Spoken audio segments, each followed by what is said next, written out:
So welcome everyone, data science টিউটোরিয়ালের 4 নম্বর ভিডিওতে সবাইকে স্বাগতম। তো বেসিক্যালি আমরা গতদিন দেখেছি সিরিজ সম্পর্কে আলোচনা করেছি। আজকে আমরা দেখব যে কিভাবে আমরা এই ডাটা সেটটাকে এখানে ম্যানুয়াল ডাটা সেটকে আমরা সিএসভি তে কনভার্ট করতে পারি। তো একটা হেডিং দিয়ে নিব আমি, ইনসার্ট করি। হেডিংটা হবে হলো ডাটা ফ্রেম টু সিএসভি। এটা আমি হেডিং দিয়ে নিব।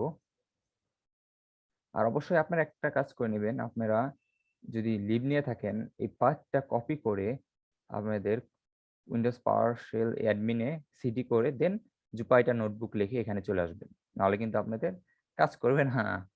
তো ইন্টারফেস করলাম। তো এখন আমি কি করব, এই যে এই ডাটা সেটটা আমি কপি করে পেস্ট করব। আমি এখানে আরো কিছু জিনিস দিয়ে দিতে চাই, লাইক ধরুন কমা দিয়ে দিতে চাই, কি দিয়ে দিতে পারি আমরা, ইনস্টিটিউট, সেটা একটা আমরা নিয়ে নিলাম ডিকশনারি, আই মিন লিস্টে, সাপোজ MIST, দেন রুয়েট, দেন AIUB, দেন দিয়ে দিলাম হলো MIST। দেন আমি এটা শিফট ইন্টার প্রেস করব। প্রেস করার পরে পিডি, এখন এখানে আমাদের ডাটা সেট যদি লিখি, ডাটা সেট ডট টু, এখানে আমরা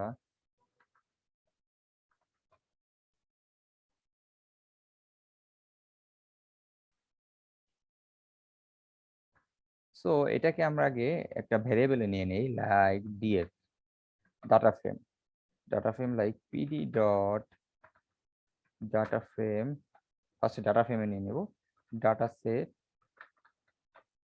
তারপরে কি করব, তারপরে করব হলো ডিএফ ডট টু,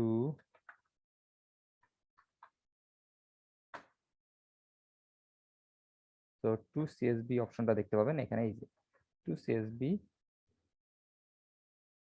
সিএসবি দিয়ে দেবেন এখানে। সিএসবি আপনারা এখানে এটার নাম দিয়ে দিতে পারেন, লাইক কি নাম দিয়ে দেবো বলুন তো, লাইক দিয়ে দিতে পারি হলো data one dot CSB. Shift inter press করব। আপনারা যদি এখানে হোমে যান, ডাটা ওয়ান ডট সিএসবি নামে ফাইল দেখতে পাবেন। এটা যদি প্রেস করুন, প্রেস না, এটা অ্যাকচুয়ালি ডাউনলোড, আমি যদি আপনাদেরকে নিয়ে যাই আমার ফোল্ডারে, দেখুন ডাটা ওয়ান নামে একটি সিএসভি ফোল্ডার এসে গিয়েছে। দেখুন, এই দেখুন আমরা কিন্তু কনভার্ট করে দিয়েছি। তো এখানে দেখতে পাচ্ছেন ইন্ডেক্স চলে এসেছে। তো আমরা চাইলে ইন্ডেক্সটা বাদ দিয়ে দিতে পারি। সেটা কিভাবে পারি দেখে ফেলি, চলুন এটাকে কেটে দেই আমি। তো আমরা কিন্তু সিএসভি তে কনভার্ট করে ফেলেছি আমাদের ডাটা সেটকে। কিভাবে? ফার্স্টে ডাটা ফ্রেমে করে নিয়েছি, দেন আমরা ডাটা ফ্রেমটাকে টু সিএসভি ফাংশন দ্বারা ডাটা নাম দিয়ে দিয়েছি, দেন আমাদের ফাইলটার নেম, দেন শিফট ইন্টারপ্রেস করলে আমাদের সেটি কনভার্ট হয়ে গেল। কিন্তু আমি এখন বাদ দিতে চাই ইন্ডেক্সটা, সেখানে জাস্ট করে দেব index equals to false. Shift enter press করব, তারপরে আমি আবার যাব, আবার গিয়ে ডাটা ওপেন করব। তো দেখুন এখন কিন্তু আমার চলে গিয়েছে তিনটা পাসিং ইয়ার, ইনস্টিটিউট আর নেম, আর কিছু কিন্তু দেখতে পাচ্ছেন না। এইভাবে কিন্তু আমরা চাইলে সিএসবি তে কনভার্ট করতে পারি, দেখতে পাচ্ছেন সিএসবি তে কনভার্ট করে ফেললাম। এখন আমরা এই সিএসবি টা দেখতে চাই, কিভাবে দেখতে পারবো, লাইক কিছু ফাংশন রয়েছে, লাইক আমি যদি ডিএফ ডট হেড দিয়ে দেই, তাহলে কি হবে, ডিএফ ডট হেড দিলে মানে ফার্স্টে কিছু ডাটা আমাকে দিয়ে দিবে, দেখতে পাচ্ছেন এখন মানে সামনের দিক থেকে। এখন আমি যদি ডিএফ ডট টেল দেই, ডিএফ ডট টেল, শিফট ইন্টারপ্রেস করি, টেলটা অবশ্যই এইভাবে দিতে হবে।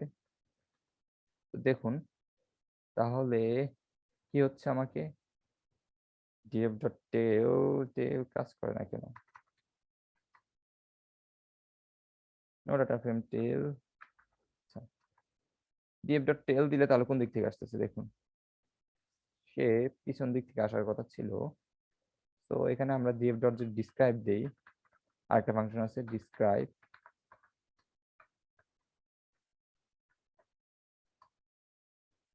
তাহলে দেখুন ইউনিক কয়টা, টপ কয়টা, কাউন্ট, আচ্ছা বুঝতে পেরেছি।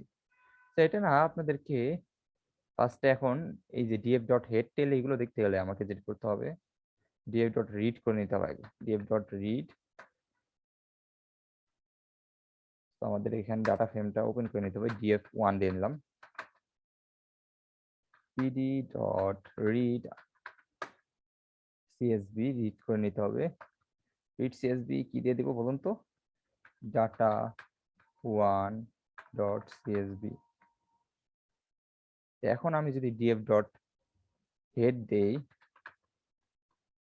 দেখুন ফার্স্টের কয়েকটা ডাটা। এখন যদি ডিএফ ডট টেইল দেই,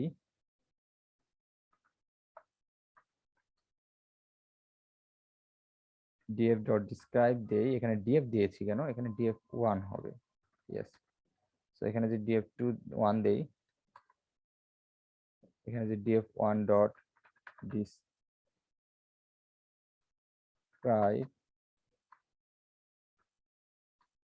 তাহলে দেখুন এখানে কাউন্ট দিয়ে দিচ্ছে, মেইন দিয়ে দিচ্ছে, স্ট্যান্ডার্ড ডিভিয়েশন দিচ্ছে, মিএন 25% কত, 50% এবং ম্যাক্স কত সেটা দিয়ে দিচ্ছে।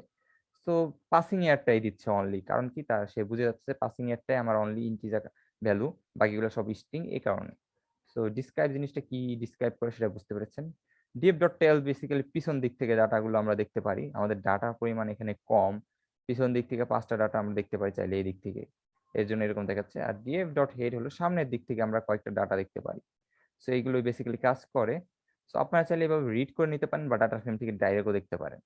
তো এই যে এইগুলো গেল বেসিক একটা অপারেশন, বেসিক ফাংশন গুলো, এবং কিভাবে রিড করতে হয় সিএসবি সেটাও দেখলেন, এবং কিভাবে কনভার্ট করতে হয় সিএসবি সেটাও কিন্তু আমরা দেখলাম। তো আজকের ভিডিও এই পর্যন্তই। নেক্সট দিন আমরা আরো নতুন নতুন টপিক দেখবো, বড় ডাটা নিয়ে কাজ করবো, যেখানে আমাদের বেশি, এখানে তো 4-5টা ডাটা, আরো হিউজ ডাটা নিয়ে কাজ করবো আমরা।